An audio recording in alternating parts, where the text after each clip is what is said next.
الحمد للہ رب العالمین وبہ نستعین والصلاة والسلام علی سید الانبیاء والمرسلین اما بعد اعوذ باللہ من الشیطان الرجیم بسم اللہ الرحمن الرحیم وَلَقَدْ أَرْسَلْنَا إِلَىٰ أُمَمٍ مِّن قَبْلِكَ فَأَخَذْنَاهُمْ بِالْبَأْسَاءِ وَالضَّرَّاءِ لَعَلَّهُمْ يَتَضَرَّعُونَ فَلَوْلَا إِذْ جَاءَهُمْ بَأْسُنَا تَضَرَّعُوا وَلَكِنْ قَسَتْ قُلُوبُهُمْ وَزَيَّنَ لَهُمُ الشَّيْطَانُ مَا كَانُوا يَعْمَلُونَ رب اشرح لي صدري ويسر لي أمري واحلل عقدة من لساني يفقهوا قولي۔ قابل قدر سامعین و سامعات، اللہ کی توفیق سے 7واں پارہ آج آپ نے سماعت کیا۔ اس 7ویں پارے میں سے سورہ انعام کی 2 آیتیں آج کے درس کے لیے میں نے منتخب کیا ہے، آیت نمبر 42 اور 43۔ ان 2 آیتوں میں اللہ تعالیٰ نے دنیا میں آنے والی مصیبتوں اور پریشانیوں کے اسباب بیان کیے ہیں۔ اس دنیا میں شاید ہی کوئی ایسا انسان ہو جس کو کسی قسم کی پریشانی لاحق نہ ہو، وہ چاہے نیک ہو بد ہو، چھوٹا ہو بڑا ہو، مرد ہو عورت ہو، کوئی نہ کوئی پریشانی ہر ایک انسان کے ساتھ لگے ہوا ہے۔ بلکہ اللہ کے رسول صلی اللہ علیہ وسلم کی فرمان کی روشنی میں اگر یہ دیکھیں تو اللہ رب العالمین نیک لوگوں کی آزمائش زیادہ کرتا ہے۔ تو دنیا میں یہ جو زندگی اللہ تعالیٰ نے دی ہے، یہ ہماری یہ زندگی مصیبتوں سے خالی نہیں ہے، لہذا مصیبتوں میں انسان کو گھبرانا نہیں چاہیے، پریشان نہیں ہونا چاہیے۔ اللہ فرماتے ہیں کہ اے نبی، آپ سے پہلے جو امتیں گزریں ان میں بھی ہم نے انبیاء اور رسول بھیجے تھے، لیکن ان لوگوں نے انبیاء اور رسول کے تعلیمات کو پش پست ڈال دیا، اس کو مانا نہیں۔ تو اللہ فرماتے ہیں فَأَخَذْنَاهُمْ بِالْبَأْسَاءِ وَالضَّرَّاءِ، تو ہم نے ان کو تنگ دستی اور بیماریوں میں جکڑ دیا۔ بأسا کہتے ہیں ایسی تکلیف جو خارجی ہو، بیرونی ہو، جیسے کہ معاش کی تنگی ہو گئی، رشتہ داروں کے جانب سے آنے والی پریشانیاں ہو گئی، اپنوں کے جانب سے آنے والی مصیبتیں ہو گئی، اس کو عربی میں بأسا سے تعبیر کیا گیا ہے۔ اور دوسرا کیا ہے؟ وَالضَّرَّاء، ضرّا کے معنی ہوتے ہیں جسمانی تکلیف۔ حالات کچھ ایسے بن گئے کہ انسان جو ہے وہ ٹینشن میں چلے گیا، ڈپریشن میں چلے گیا، یا اس کو کوئی بیماری لگ گئی۔ جسمانی جو اذیت ہوتی ہے اس کو عربی میں ضرّا کہتے ہیں۔ تو اللہ فرماتے ہیں کہ نبیوں کی تکذیب کی صورت میں تعلیمات جو اللہ رب العالمین کے تھے، ان تعلیمات میں کوتاہی کی وجہ سے ہم نے ان امتوں کے اوپر مصیبتیں ڈالیں، پریشانیاں ڈالیں۔ پھر اللہ نے ذکر کیا کیوں یہ پریشانی ڈالی، لعلہم یتضرعون، تاکہ وہ عاجزی اختیار کریں۔ یعنی اللہ رب العالمین کا مقصد لوگوں کو مصیبتوں میں ڈال کر کے ان کو ہلاک کرنا نہیں ہے، برباد کرنا نہیں ہے، بلکہ اللہ فرماتے ہیں لعلہم یتضرعون، تاکہ لوگ اللہ رب العالمین کے سامنے عاجزی کا اظہار کر سکیں۔ یہ مقصود ہے اللہ رب العالمین کا۔ اسی بنیاد پر عبد القادر جیلانی رحمہ اللہ، انہوں نے اپنے بیٹے سے کہا تھا یا بنیا ان المصیبت ما جاءت لتہلکک، اے میرے بیٹے، دنیا میں جو مصیبتیں آتی ہیں، پریشانیاں آتی ہیں، چاہے وہ چھوٹی ہوں بڑی ہوں، اس کا مقصد یہ نہیں ہے کہ وہ مصیبتیں تم کو ہلاک و برباد کر دیں گی۔ انما جاءت لتمتحن صبرک و ایمانک، اللہ رب العالمین یہ پریشانیاں اس لیے ڈالتے ہیں کہ اللہ دراصل دیکھنا چاہتے ہیں کہ تمہارے صبر کا پیمانہ کتنا ہے اور تمہارے ایمان میں استقامت کتنی ہے۔ تو مصیبتیں اور پریشانیاں اس سے چھٹکارا نہیں ہے، اس سے نجات نہیں ہے۔ دنیا میں جو انسان آیا اس کو کوئی نہ کوئی مصیبت ضرور پہنچے گی، ایک کے بعد دوسری مصیبت، دوسری کے بعد تیسری مصیبت، یہ اللہ رب العالمین کا دستور ہے۔ اور اللہ کے رسول صلی اللہ علیہ وسلم نے اس حقیقت سے ہم کو خبردار کیا ہے۔ صحیح بخاری میں حضرت عبداللہ بن مسعود رضی اللہ تعالیٰ عنہ سے ایک روایت ہے، وہ کہتے ہیں کہ اللہ کے رسول صلی اللہ علیہ وسلم نے ایک دن ایک چوکور لکیر کھینچی، مربع جس کو کہتے ہیں، چوکور چاروں طرف سے برابر ایک چوکور گھیرا اللہ کے رسول صلی اللہ علیہ وسلم نے بنایا، اور اس گھیرے کے بیچوں بیچ اللہ کے نبی صلی اللہ علیہ وسلم نے ایک لمبی لکیر کھینچی۔ مان لو یہ گھیرا ہے، یہ مربع ہے، اب یہاں سے ایک لکیر اللہ کے رسول صلی اللہ علیہ وسلم کھینچی جو اس لائن سے بھی باہر نکل گئی بیچوں بیچ۔ تو کہتے ہیں ایسا اللہ کے رسول صلی اللہ علیہ وسلم نے ایک لکیر کھینچی، اور اس کے بعد پھر اس درمیانی لکیر کے جانب اللہ کے رسول صلی اللہ علیہ وسلم نے یہ جو لکیر بیچ میں کھینچی، مربع بنا کے یہ چوکور ہے کھینچی، اس کے دائیں بائیں ادھر ادھر چھوٹی چھوٹی لکیریں اللہ کے رسول صلی اللہ علیہ وسلم نے کھینچی، کئی لکیریں دونوں طرف، یہ بیچ والی لکیر کے یہ طرف بھی چھوٹی چھوٹی لکیریں اور بائیں طرف بھی چھوٹی چھوٹی لکیریں۔ اور اس کے بعد اللہ کے رسول صلی اللہ علیہ وسلم نے کہا ھذا الانسان، وہ جو درمیانی بیچ کی جو لکیر تھی، تو اللہ کے نبی نے کہا یہ انسان ہے، یہ جو لکیر ہے یہ انسان ہے۔ وَهَذِهِ الْخُطَطُ الصِّغَارُ الْأَعْرَاضُ، اور اللہ کے نبی صلی اللہ علیہ وسلم نے فرمایا وَهَذَا أَجَلُهُ مُحِيطٌ بِهِ، اور یہ جو چاروں طرف سے میں نے گھیرا ہے اس کو، یہ کیا ہے؟ یہ انسان کی موت ہے۔ بیچ کی لکیر، اس پہ انگلی رکھ کے کہا یہ انسان ہے، اور یہ جو چاروں طرف سے گھیر دیا اس کو تو کہا کہ یہ اس کی موت ہے۔ اس کے بعد اللہ کے نبی فرماتے ہیں وَهَذَا الَّذِي هُوَ خَارِجٌ عَمَلُ، اور یہ جو لکیر میں نے تھوڑی سی لکیر کے باہر جو ہے، یہ چوکور کے باہر جو میں نے نکالا ہے، یہ جو باہر جاتی ہوئی یہ انسان کے آرزو ہیں۔ اب موت تو گھیرے ہوئے انسان کو، لیکن انسان کے جو آرزو ہیں نا وہ اس موت سے بھی باہر ہے، یعنی انسان اس کی جتنی زندگی ہے اس زندگی سے کئی زندگیوں کے برابر وہ پلاننگ کرتا ہے۔ تو اللہ کے رسول صلی اللہ علیہ وسلم نے کہا یہ جو باہر نکل گیا نا یہ اس کی پلاننگ ہے، جو فیوچر کے تئیں دنیا میں رہتے ہوئے انسان پلاننگ کرتا ہے۔ اس کے بعد اللہ کے نبی نے فرمایا ھذِهِ الْخُطَطُ الصِّغَارُ الْأَعْرَاضُ، اور یہ جو چھوٹی چھوٹی لکیریں ہیں یہ کیا ہیں؟ یہ مصیبتیں اور پریشانیاں ہیں، دائیں جانب بائیں جانب، یہ کیا ہیں؟ یہ مصیبتیں ہیں اور پریشانیاں ہیں۔ پھر اللہ کے نبی فرماتے ہیں فَإِنْ أَخْطَأَهُ هَذَا نَحْشَهُ هَذَا، ایک مصیبت آتی ہے جب اس کو اس سے نکل جاتا تو تھوڑی راحت مل جاتی، لیکن تھوڑی راحت ملتی کہ پھر دوسری مصیبت اس کو آ پہنچتی ہے، تو بالکل ایک مصیبت سے نکلا نہیں، دوسری مصیبت، دوسری سے نکلا نہیں، تیسری، ایسے ہوتے ہوتے موت کے دائرے تک وہ پہنچ جاتا ہے۔ تو اللہ کے نبی نے فرمایا وَإِنْ أَخْطَأَهُ هَذَا نَحْشَهُ هَذَا، کہ ایک مصیبت سے انسان نکلتا نہیں کہ دوسری مصیبت اس کو پکڑ لیتی ہے۔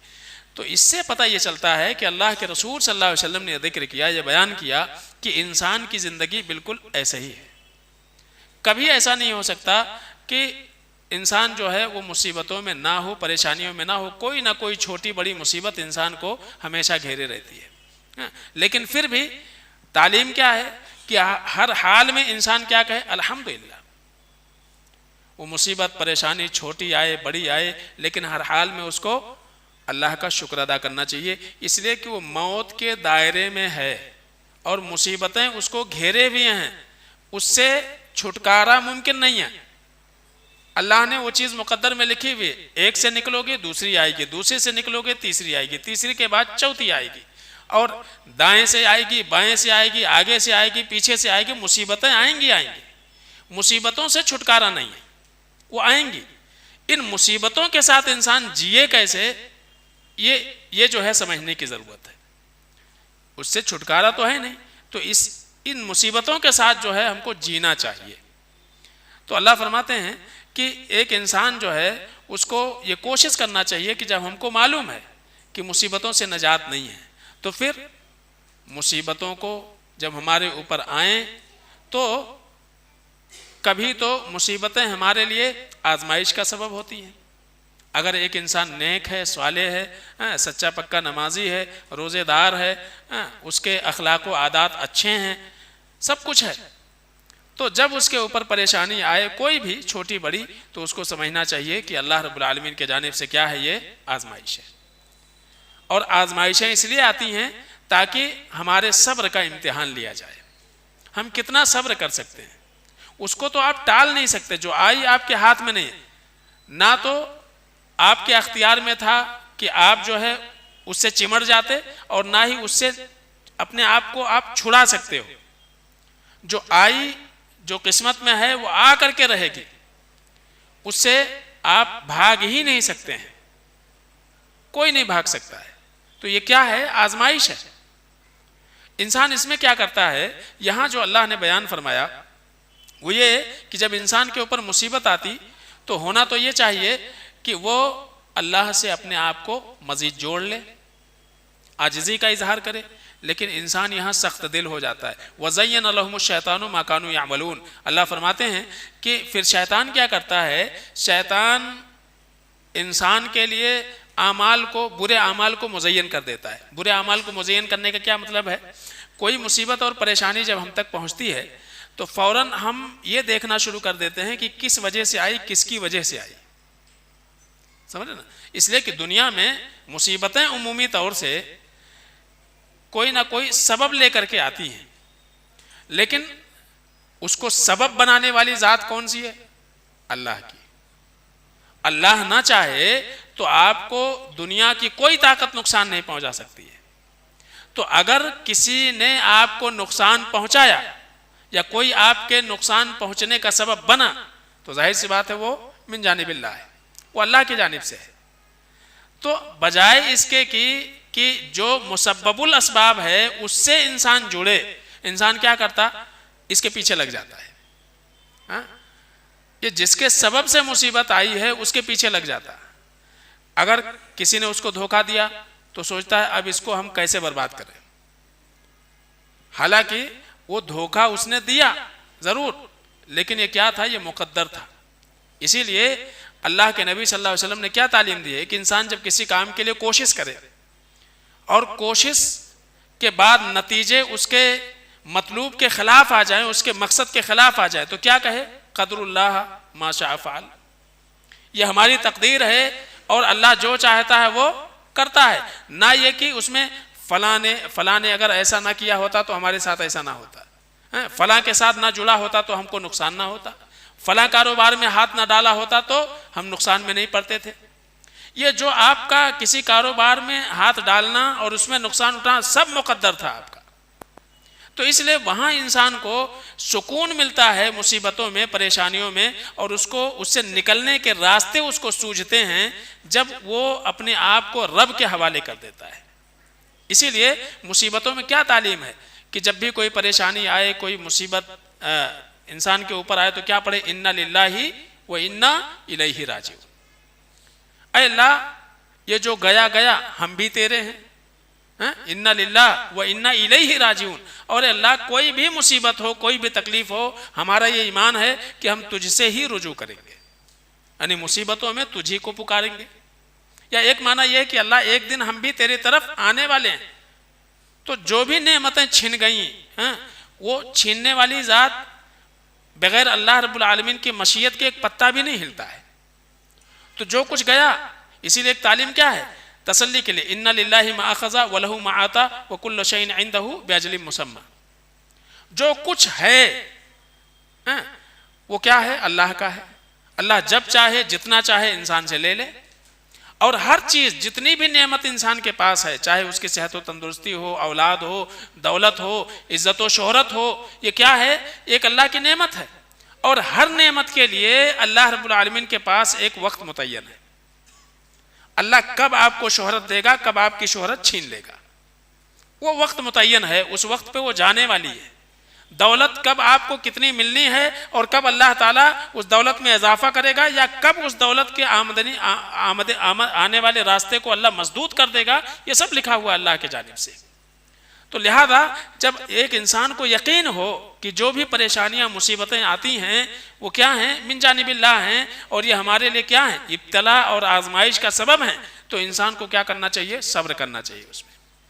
اور کئی سارے مقامات پر اللہ تعالیٰ نے اس بات کی ترغیب دی. وَلَنَبْلُوَنَّكُمْ بِشَيْءٍ مِّنَ الْخَوْفِ وَالْجُوعِ وَنَقْصٍ مِّنَ الْأَمْوَالِ وَالْأَنفُسِ وَالثَّمَرَاتِ وَبَشِّرِ الصَّابِرِينَ. اللہ فرماتے ہیں کہ یقیناً ہم تم کو آزمائیں گے، اور 5-6 طریقے اللہ نے ذکر کیے، اور پھر آخر میں کیا کہا؟ وہ بشر الصابرین، جو لوگ صبر کریں گے ان کے لیے خوشخبری ہے، ان کے لیے خوشخبری ہے۔ تو مصیبتیں کبھی کبھی کیوں آتی ہیں؟ انسان کو آزمانے کے لیے۔ اور کبھی کبھی کیا ہوتا ہے، انسان اگر دین سے دور ہو، اللہ سے اس کا ربط و تعلق کم ہو، گناہ میں ملوث ہو، تو بطور سزا کے دنیا میں مصیبتیں آتی ہیں۔ تب ایسے وقت میں کیا کرنا چاہیے؟ مزید انسان شرکس بن جائے یا اپنے آپ کو درست کرنے کی کوشش کرے؟ تو وہی اللہ فرماتے ہیں کہ ہم نے مصیبتیں ڈالی لعلہم یتضرعون، تاکہ لوگ عاجزی کا اظہار کریں، لیکن یہاں انسان الٹا ہو گیا معاملہ، وہ شرکس اور بن گیا، وہ مزید اس کے اندر کیا آ گئی؟ شرکسی آ گئی۔ تو شرکسی نہیں آنا چاہیے۔ اللہ فرماتے ہیں وما اصابکم من مصیبت فبما کسبت ایدیکم ویعفو عن کثیر، دنیا میں کوئی بھی مصیبت، کوئی بھی پریشانی، چھوٹی ہو بڑی، جو بھی آ کر کے تم کو لگتی ہے، یہ کیا ہے؟ یہ تمہارے اپنے ہاتھوں کی کمائی ہے، تمہارے اپنے کرتوت کا نتیجہ ہے۔ وَيَعْفُو عَنْ كَثِيرٍ، اور اللہ یہ بھی فرماتے ہیں کہ اللہ تعالیٰ تمہارے سارے کوتاہیوں پر پکڑ نہیں کرتا ہے۔ ہر غلطی پر اگر اللہ پکڑنا شروع کر دے تو دنیا میں کوئی بچے ہی نہ۔ تو اللہ فرماتے ہیں یعفو عن کثیر، کسی ایک مصیبت کی وجہ سے، کسی ایک گناہ کی وجہ سے اللہ تعالیٰ کبھی کبھی پکڑ کر لیتا ہے، مواخذہ کر لیتا ہے، لیکن مقصد کیا ہے؟ لعلہم یتضرعون، تاکہ انسان اللہ سے جڑ جائے اور اپنے آپ میں غور کرے کہ اس کے اندر کہاں کوتاہی، کہاں کمی ہے، کہاں کمی ہے، اس کمی کو تلاش کرے، نہ یہ کہ انسان مزید شرکسی کا شکار ہو جائے۔ تو یہ یاد رکھنا چاہیے۔ اسی طرح سے جب ہم کو یہ معلوم ہو گیا کہ 3 سبب ہم نے جانا، ایک تو یہ کہ مصیبتیں آنے کا ایک بنیادی سبب کیا ہے؟ اللہ یہ چاہتا ہے کہ بندے رب سے جڑ جائیں، عاجزی کا اظہار کرے اللہ کے سامنے، ایک سبب ہو گیا۔ دوسرا سبب کیا ہے کہ مصیبتیں آزمائش کے لیے آتی ہیں، اس میں صبر کرنا چاہیے۔ تیسری چیز کیا ہے کہ مصیبتیں انسان کے اپنے ہاتھوں کی کمائی ہوتی ہیں، اس کے کرتوت کا نتیجہ ہوتا ہے، بدعملی کا نتیجہ ہوتا ہے، تب اس میں کیا کرنا چاہیے؟ انسان کو اپنے آپ کے میں غور کر کے اپنی اصلاح کرنے کی کوشش کرنا چاہیے۔ ٹھیک ہے، اتنی باتیں ہم کو معلوم ہو گئیں کہ 3 سبب ہیں عمومی طور سے دنیا میں مصیبتوں کے آنے کا، اور مصیبتوں سے چھٹکارا بالکل نہیں ہے، کسی کو نہیں ہے، چھوٹی بڑی ہر کسی کے ساتھ لگی رہتی ہے۔ اب اس میں ہم کو کرنا کیا چاہیے؟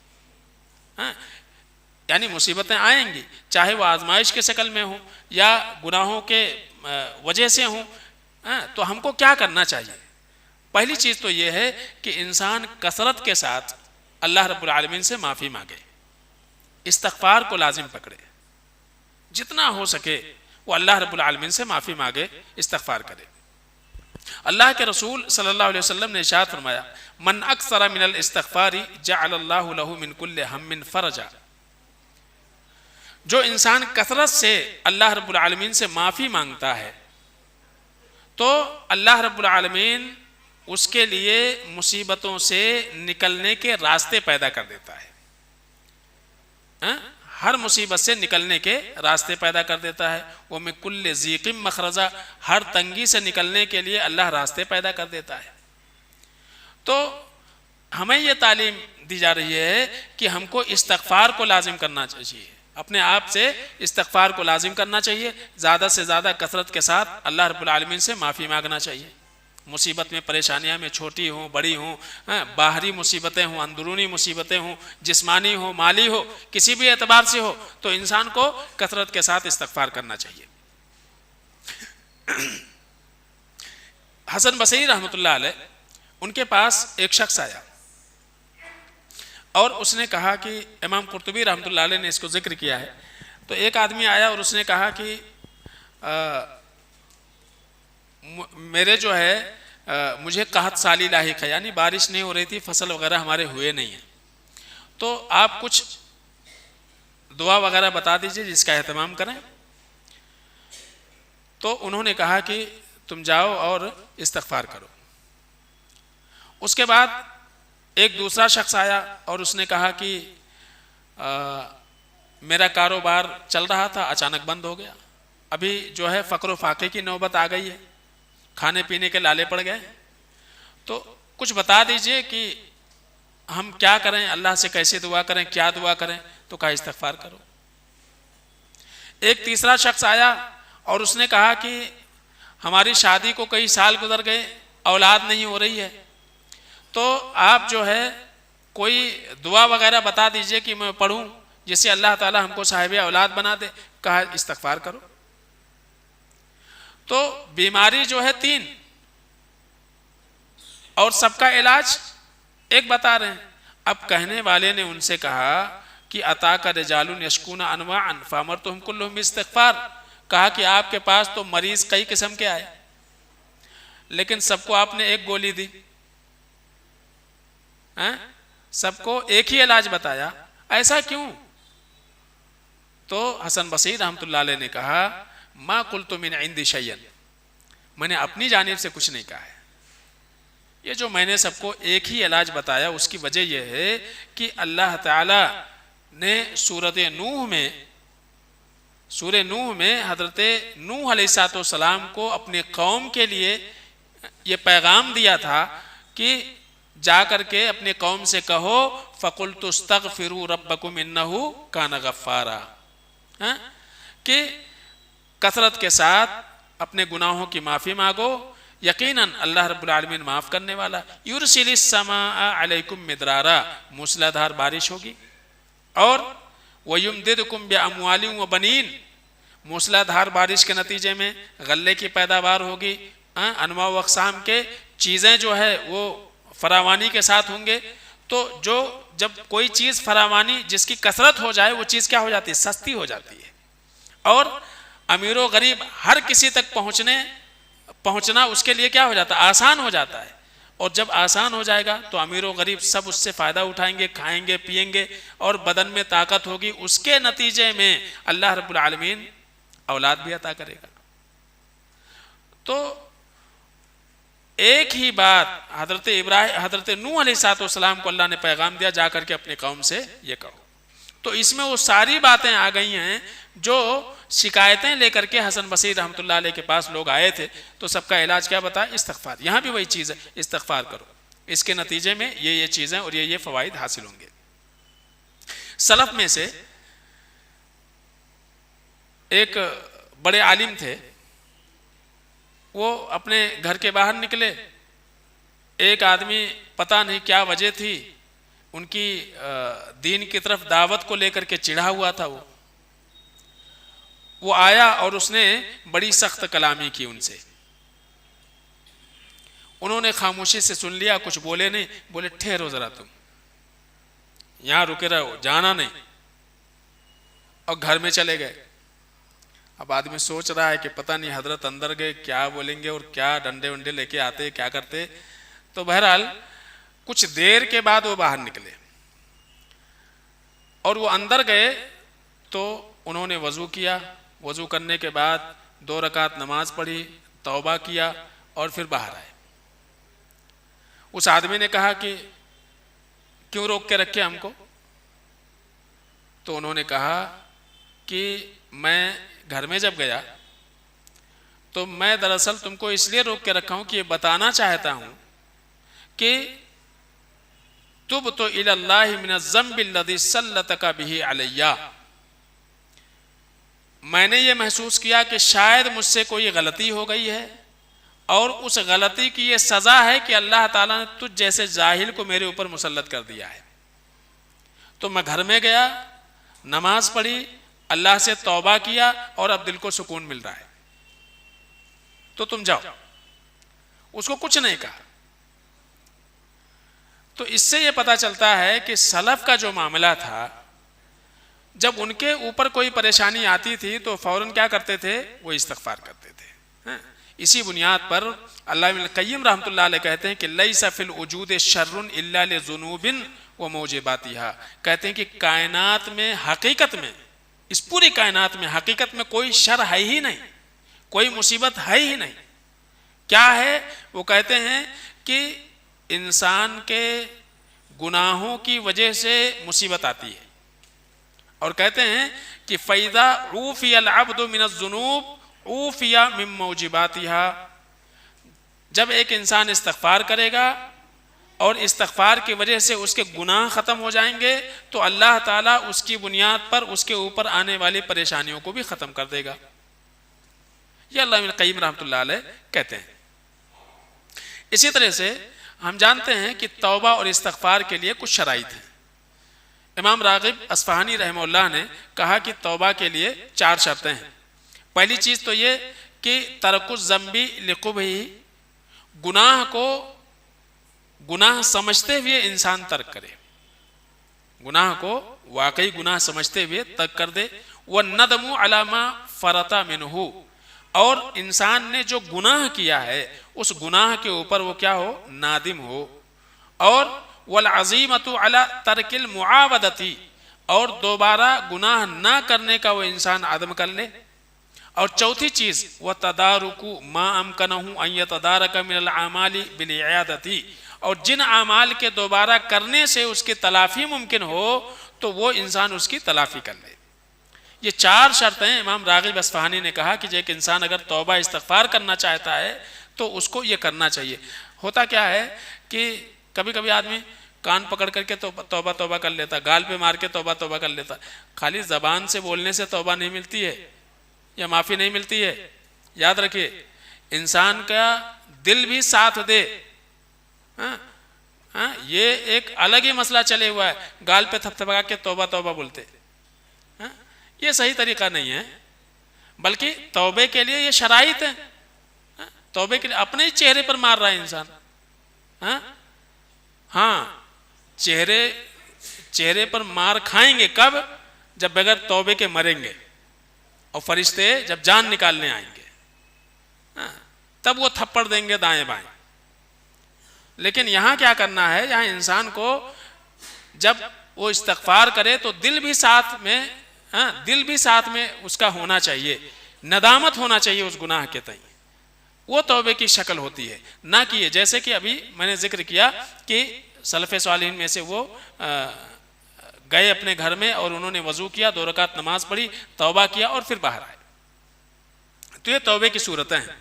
اسی طرح سے ایک قصہ امام طبرانی و امام بزار رحمہ اللہ نے ابو طویل شتب ممدود رضی اللہ تعالیٰ عنہ سے نقل کی ہے اور یہ روایت بالکل صحیح ہے.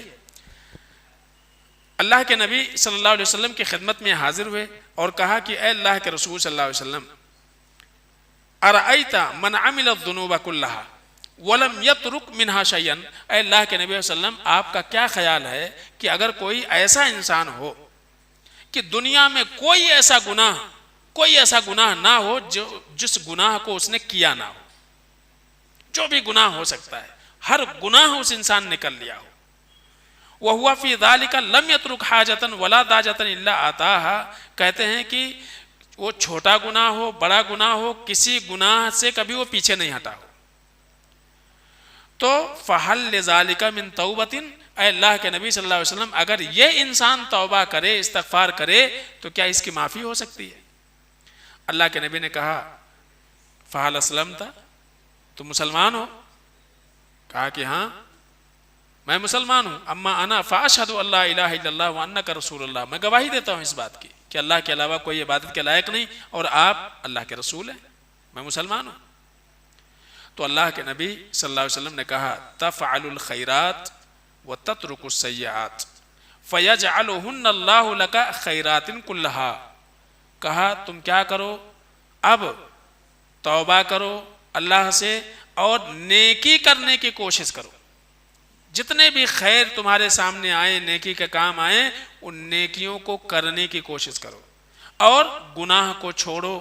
تو اللہ کیا کرے گا کہ تمہاری ان برائیوں کو بھی اللہ نیکیوں میں تبدیل کر دے گا. تمہارے برائیوں کو بھی اللہ تعالیٰ نیکیوں میں تبدیل کر دے گا.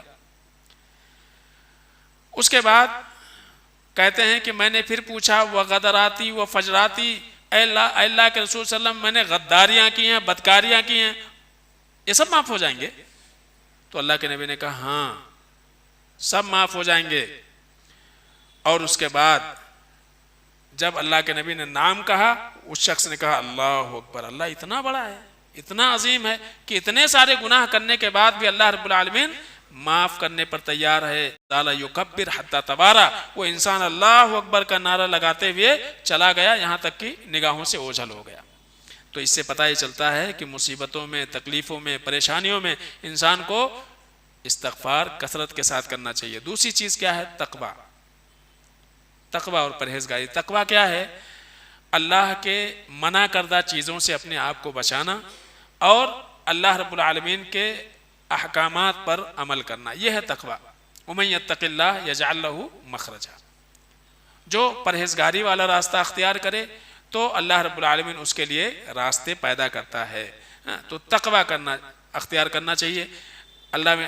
حضرت عبداللہ ابن عباس رضی اللہ تعالیٰ عنہ کہتے ہیں یُنَجِّیہِ مِن کُلِّ کَرْبٍ فِی الدُّنْیَا وَالْآخِرَةِ،